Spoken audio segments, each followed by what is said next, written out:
कोणी मेवण्यांनी त्या पाहुण्याला बाजूला उतरवलं. पाहुणा शांत केला. वैद्य उठून बसला. पाहुणा वैद्याला म्हटलं तोंड सांभाळून बोल. काय बोल? खाऊन खाऊन यास झालं. आणि तू पुन्हा म्हणतो पुढीला. तेव्हा वैद्य म्हटला पाहुणे 1 मिनिट ऐका. काय? तुम्ही दिवसभर जे खाल्लं ते वेगळं, तुम्ही दिवसभर जे खाल्लं ते वेगळं, आणि आता मी तुम्हाला जे खायला देतो हे खाणं वेगळं. खाणं दोन्हीकडं पण आहे. खाणं दिवसभराचं पण आहे, खाणं आता देतो ते पण आहे. पण दिवसभराचं खाणं वेगळं आणि आता पुढीतलं जे खायला देतो हे खाणं वेगळं. अरे खाण्यात काय फरक आहे? ते म्हटलं दिवसभर ते तुम्ही खाल्लं ते तुमच्या पोटात साठून राहिलं आणि त्याने सगळा प्रॉब्लेम केला. पण आता मी जे पुढीतलं खायला देतो हे एकदा तुम्ही खाल्लं, पाण्यासोबत गिळलं, ते तुमच्या पोटात गेलं का हे खाल्लेलं पोटात गेलं काय करणार? तर हे पोटात थांबणार नाही आणि दिवसभर जे खाल्लं साठलं ना त्याला बाहेर काढणार. 1 नंबर जे साठलंय ना पोटात हे पोटात साठलंय ना हे सगळं जे मटेरियल हे त्याला बाहेर काढणार. 100% पोट रिकामं करणार आणि सगळं मटेरियल बाहेर गेलं का हे खाल्लेलं सुद्धा बाहेर निघून जाणार आणि तुमचं पोट ठणठणीत बरं होणार. हे खाणंच आहे, दिवसभराचं खाणंच आहे, हे पण खाणंच आहे. पण ते खाणं वेगळं आणि हे तसंच आहे. महाराज संसाराचं दास्यत्वच आहे. मी मागतो हे दास्यत्वच आहे, पण संसाराचं दास्यत्व जीवाला बद्ध करणारं आहे आणि मी जे दास्यत्व मागतो हे दास्यत्व दास्यत्वातून कायमचं मुक्त करून जगावर सत्ता प्रस्थापित करून देणारं अलौकिक दास्यत्व आहे. मला त्या दास्यत्वाची मज दास करी, मला तुम्ही दास करा. अहो पण मला दास करा. तुम्हाला दास करायचं कोणाचं? तुकोबाराय ज्यांचा दास करायचंय त्यांचा निर्देश करतात. मज दास करी त्यांचा, मज दास करी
कोणाचा दास बनवायचं?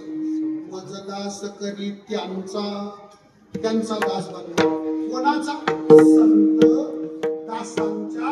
दासांचा. संत त्या संतांचे जे दास, त्या दासांचे जे दास, मला त्यांचं दास्यत्व द्या. महाराजांच्या बोलण्यात काय भाव सर्व संतांचे दास आणि त्या दासांचे दास म्हणजे तिसरी पिढी सांगितली. 3 नंबरची पिढी संत दासांचा. या बोलण्यात काय भाव काय नाही महाराज, फक्त प्रौढीवाद. बोलण्यामध्ये काय? प्रौढीवादाचं बोलणं काय? याचा अर्थ एकच आहे, संतांचं मला दास बनवा, मला संतांचं दास्यत्व द्या. हाच कारण संत त्यांचे दास संत, त्यांचे दास संतच. दुसरं कोण आहे? तेव्हा जे गुरु असतात त्या गुरुचा जो शिष्य असतो, गुरुच्या नंतर तो गादीवर आला म्हणजे तो कोण झाला? गुरु. पुन्हा त्याचा शिष्य राहतो, याच्यानंतर तो गादीवर आला म्हणजे तो कोण झाला? गुरु. तसं संत, त्या संतांचे दास म्हणजे संत, आणि संतांच्या दासांच्या दास म्हणजे कोण? संतच. दुसरं कोण आहे? हे फक्त प्रौढीवाद काय असतो बघा बोलण्याचा. काय एक जर म्हटलं या करे मला तुमच्याकडून जास्तची काही अपेक्षा नाही, एक मिनिट ऐका, मला तुमच्याकडून जास्तची काही अपेक्षा नाही. मी काय असं म्हणत नाही तुम्हाला की 2000 रुपये द्या, मी असं म्हणणारच नाही तुम्हाला की मला 2000 रुपये द्या. एवढं तुम्ही एवढं काही 2000 म्हणजे काही थोडे झाले काय संपतराव? 2000 रुपये मला नकोच, 2000 रुपये मला नकोच. मग काय फक्त 200च्या 5 नोटा द्या. म्हणजे काय हा बोलण्यातला प्रौढीवाद. तसं संतांच्या दासांचा मला दास बनवा या बोलण्यात अर्थ एकच आहे. देवा मला संतांचं दास्यत्व द्या, संतांचा दास मला बनवा, मला बाकी काही नको. माझा दास कधी त्यांचा, संत दासांचा. अहो महाराज, तुम्हाला संतांचं दास्यत्व द्यायचं ठरलं, तुम्हाला गर्भवासाचं दुःख सहन करावं लागेल. ते मग तुम्हाला संतांचं दास्य, महाराज म्हटले देवा संतांचं दास्यत्व जर तुम्हाला देत असला तर एक नाही, मी कल्पच्या कल्प गर्भवासाचं दुःख भोगायला तयार आहे. मग होत कल्पवरी गर्भवास हरी. आणि हे प्रभू संतांचं दास्यत्व देत असताना कल्पच्या कल्प गर्भवासाचं दुःख आनंदाने मी भोगायला तयार आहे. फक्त संतांचं दास्यत्व मला द्या, संतांचं दास मला करा. मग होत कल्पवरी सुखे गर्भवास आहे. आणि एकदा संतांच्या घरी मी दास बनलो ना, मग त्यांच्या घरी दास बनून मी त्यांच्या घरात नीचातलं नीच, हलक्यातलं हलकं काम आनंदाने करीन. फक्त मुखामध्ये सदैव तुझं नाम माझ्या तुझ्या कृपेने येत राहू दे. नीच वृत्ती काम मी जोपर्यंत संतांच्या संगतीत राहील तोपर्यंत माझ्या अंतःकरणात त्यांच्या सेवेचेच संकल्प निर्माण होऊ दे. याच्यापेक्षा मला दुसरं काही नको. तुका म्हणे सेवे माझे संकल्प चाले, मग होत कल्पवरी सुखे गर्भवास हरी. विठोबा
क्षेत्र देवभूमी आणि संत भूमी श्री क्षेत्र ताहराबाद या पुण्य पावन क्षेत्र भूमीमध्ये श्री संत संत श्रेष्ठ महिपती महाराज यांच्या 235व्या समाधी सोहळ्याच्या निमित्ताने त्याचबरोबर